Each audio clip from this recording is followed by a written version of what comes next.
Baik, ikuti kata-kata saya Bu ya. Asyhadu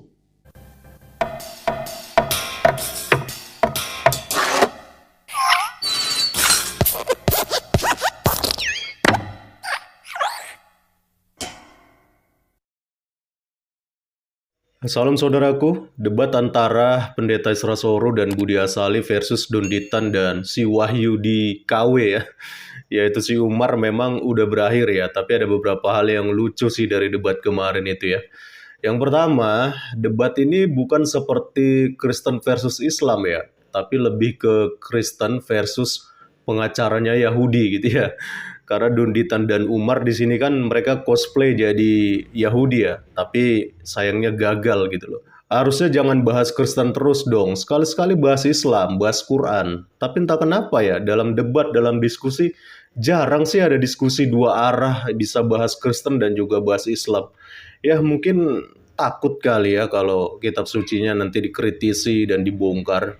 Lalu yang kedua, si Umar yang ngaku-ngaku mantan praktisi Judaism ternyata nggak bisa bahasa Ibrani ya teman-teman. Aduh, ketahuan deh jadinya.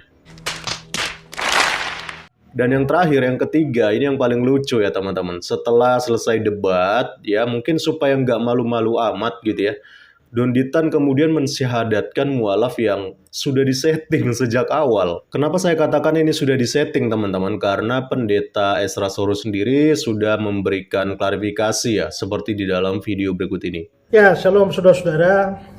Saat ini saya mau memberikan sebuah informasi terkait dengan debat kemarin antara saya dan Pak Budi Asali melawan Pak Donditan dan Pak Umar. Jadi seperti yang saudara sudah saksikan dalam perdebatannya ya, bagaimana argumentasi-argumentasi mereka kami hancurkan. Sebaliknya serangan-serangan dari kami tidak mereka jawab dengan tuntas, apalagi yang Umar itu ya. Nah, tapi ketika video itu diposting di YouTube dan juga TikTok dan lain sebagainya, saya membaca beberapa komentar di sana. Lalu komentar di sana ada yang mengatakan begini bahwa merasa diri menang, tapi ternyata dalam debat itu ada yang mengambil keputusan jadi mualaf. Makanya di akhir acara itu ada acara seorang perempuan, cewek kah, masih bujang kah, atau ibu saya nggak tahu, tapi dituntun untuk memberikan kalimat syahadat. Nah, itu ditaruh di bagian akhir dari acara debat, sehingga menunjukkan atau memberi kesan bahwa hasil dari perdebatan itu adalah ada seorang yang jadi mualaf. Ya, makanya muncul komentar bahwa ya Pak Isra dan Pak Budi merasa yakin menang, tapi faktanya ada yang jadi mualaf dalam perdebatan itu. Nah, saudara-saudara, memang ada acara setelah itu, yaitu acara mensyahadatkan seorang. Baik, kalau begitu tidak ada lagi yang menghalangi Ibu Lianawati ini untuk mengucapkan dua kalimat syahadat ya Bu ya. Baik, ikuti kata-kata saya Bu ya. Asyhadu alla ilaha illallah wa asyhadu anna Muhammadan Rasulullah. Aku bersaksi tiada Tuhan yang layak disembah selain Allah, dan aku bersaksi Nabi Muhammad adalah utusan Allah. Allahu Akbar. Allahu Akbar. Allahu Akbar. Alhamdulillah. Apakah memang seorang perempuan itu yang jadi mualaf itu adalah hasil dari perdebatan? Setelah mengikuti perdebatan, dia seorang non-Islam atau seorang Kristen lalu mengambil keputusan untuk jadi mualaf gara-gara lihat perdebatan itu? No, omong kosong. Kenapa? Karena kalau itu bicara tentang Kristen, yang semua yang Kristen di situ datang dan bertemu dengan saya dan Pak Budi Asali, dan yang hadir di dalam ruangan itu kira-kira Kristen itu sekitar 10 orang saja, dan mayoritas saya kenal. Ya, mayoritas saya kenal, dan mereka juga datang ketemu dan juga memperkenalkan diri. Sementara itu cewek yang nanti dimualafkan itu saya sudah lihat itu sebelumnya. Dia sudah ada di grup Islam sana, sudah pakai jilbab. Mereka dari Jakarta itu sekitar 15 orang dan sepertinya dia termasuk dari kelompok sana yang datang dari Jakarta. Ya, dengan kata lain, sebelum debat berlangsung dia tuh sudah Islam atau sudah ada di pihak kelompok Islam itu. Ya.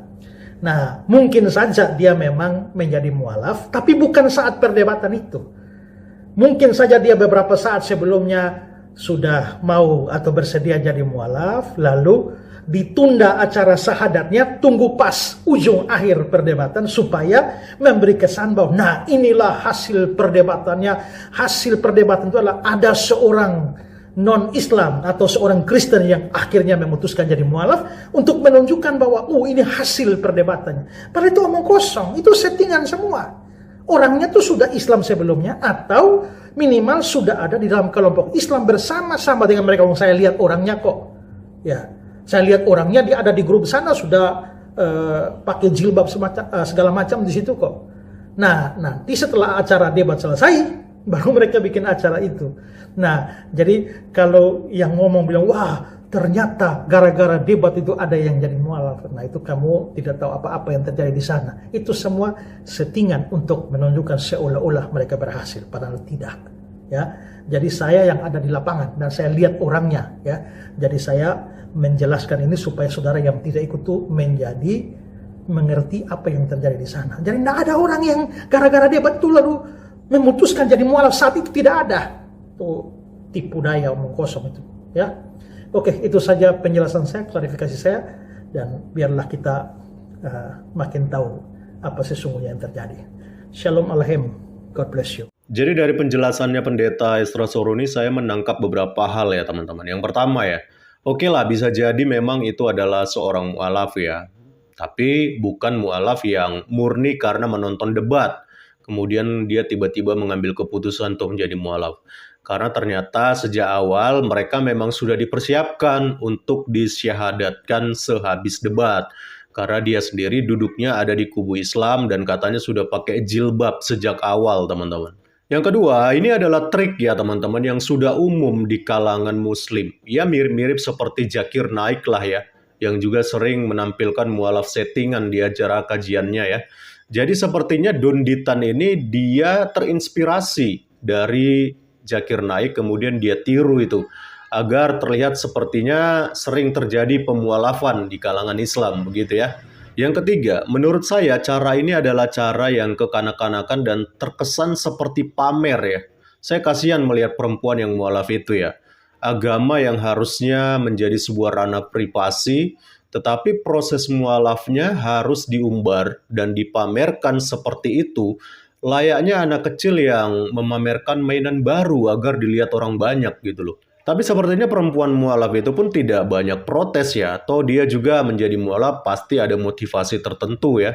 Makanya dia nurut-nurut aja gitu dimualafkan dengan cara seperti itu. Ya lumayan lah, namanya juga mualaf ya. Nanti juga bakal dapat zakat dari umat muslim. Dan yang keempat teman-teman, hal ini sangat berbeda ya dengan proses ketika ada orang Islam yang kemudian mau masuk Kristen ya. Bagaimana kita menjaga betul privasinya gitu ya ketika dia mau masuk ke agama Kristen. Malahan sebisa mungkin kita buat setertutup mungkin dalam proses perpindahan agamanya supaya dia nyaman. Dan gak perlu diumbar-umbar ke publik seperti itu supaya diketahui orang banyak ya. Jadi ya memang beda sih ajaran yang suka pamer dengan ajaran yang benar-benar murni pindah agama karena anugerah Tuhan. Jadi dari sini aja kita sudah bisa melihat perbedaannya ya teman-teman. Oke lah mungkin itu aja yang bisa saya sampaikan dalam video kali ini. Salam kritis, Tuhan Yesus memberkati. Salam.